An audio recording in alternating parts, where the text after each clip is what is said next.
to go out on a limb here and say that you, yes, you watching this right now, are an introvert. How do I know this? Because you're watching YouTube videos instead of being outside. What are you doing on computer? Go outside, so beautiful!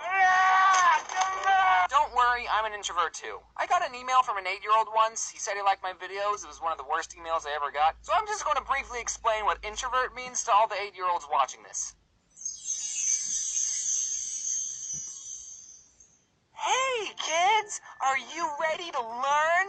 An introvert is a person who doesn't really like to play with other kids. This doesn't make them sad that they're lonely. They just would rather play by themselves. Think of it this way. Has your friend ever asked you to play with them, but you didn't really want to, so you asked your mom to make up a reason for you not to go? If so, then you're probably an introvert, or you just need better friends. Me and my mom had a code word, so if a friend was on the phone who wanted to hang out, I would say, "Let me ask my mom." And when I asked her if I said the code word, it meant, "Mom, make up an excuse so I can't go." I'm not going to say the code word because I still plan on using it. I actually made a comic kind of similar to this back in 2014, and it's one of my most popular comics, so thanks for liking it. Obviously, it would be one of my most popular comics. I mean, look how great it is. Michael, the creator of Vsauce, hey Vsauce, Michael here, has this new YouTube Red show called Minefield. And as of right now, it's the best YouTube Red series. And in the first episode, Michael goes into an isolation room for 3 days. He has no technology, he's all by himself for 3 days. When I first saw this, I thought, hey, maybe I should try that.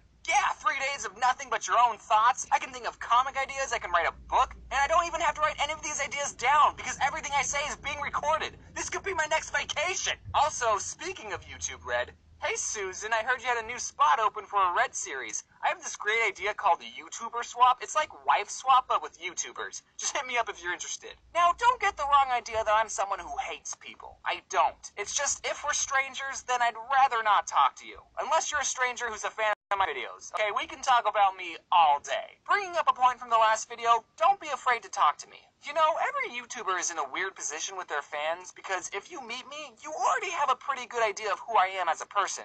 For instance, you know how long I wet the bed. But for me, I have no clue how long you wet the bed. So, what are we talking about? I'm okay with having a conversation with people, okay? It's just that I'm never the one who starts the conversation. But again, this doesn't apply to fans. I like to think that I'm decent with conversation, but I don't really know how good I am at it. I did fail public speaking. But on occasion, there are times when it's awkward not to talk to a stranger. One time in my college years, I got on an elevator to go to a class, and another person got on with me. I live a pretty crazy life, I know. And I did what anyone should do in that situation. I didn't say anything to the other person. But then when we got on our floor, you know how the elevator doors are supposed to open?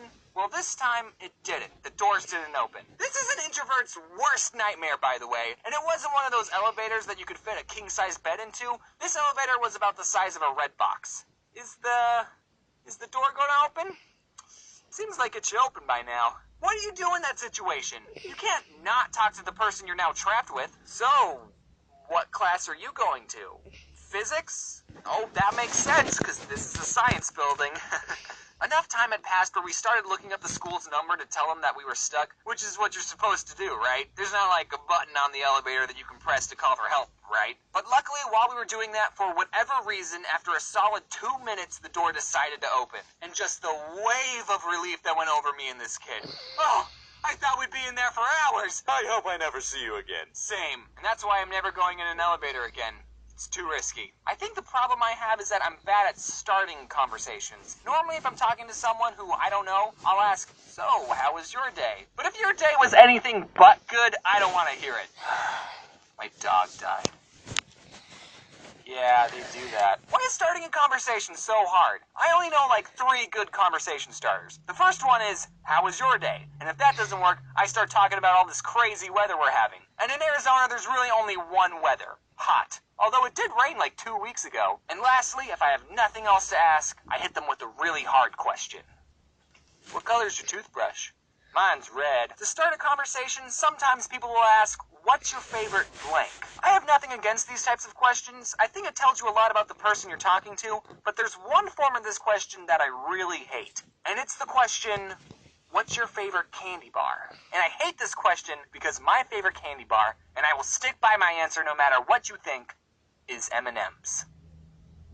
It's not a candy bar. Ow! What an astute observation! I'm a very simple man, alright? I like my chocolate pure. Sometimes when people ask this, I think, I should just say Twix. People won't get mad if I say Twix. But then I remember, screw Twix, I like M&Ms. But James, why don't you just say Hershey's bar? Because Hershey's makes a mess on your hands, and they don't come in convenient bite-sized pieces, while M&M's hard outer shell improves their overall texture. Why am I even having this argument? I had a friend tell me, well, James, I really like Smarties, but I know they're not a bar, so I don't say they're my favorite candy bar. First of all, dude, Smarties? Really? That's your favorite candy? And second of all, the person asking the question honestly doesn't care what my answer is. Why are you asking such a specific question? You're excluding so much other candy. Candy bars are exclusively chocolate. What if my favorite candy isn't chocolate? What if it's Smarties? Whoa, did you guys see what I just did there? I was talking about M&Ms for like a whole minute. I was having a conversation, all because I was arguing why M&Ms are my favorite candy bar. So that's it. That's how you talk to people. You disagree with everything they say and then argue about it. So everyone watching, argue about your favorite candy bar down in the comments. Here's some fun little odd ones out trivia. I record the audio for these end cards last. Also, you might notice some Caterpillar fan art, and if you don't get that reference, then you should probably follow me on Twitter. Okay, it's not that much of a reference. I just drew this picture of a caterpillar and I posted it on Twitter.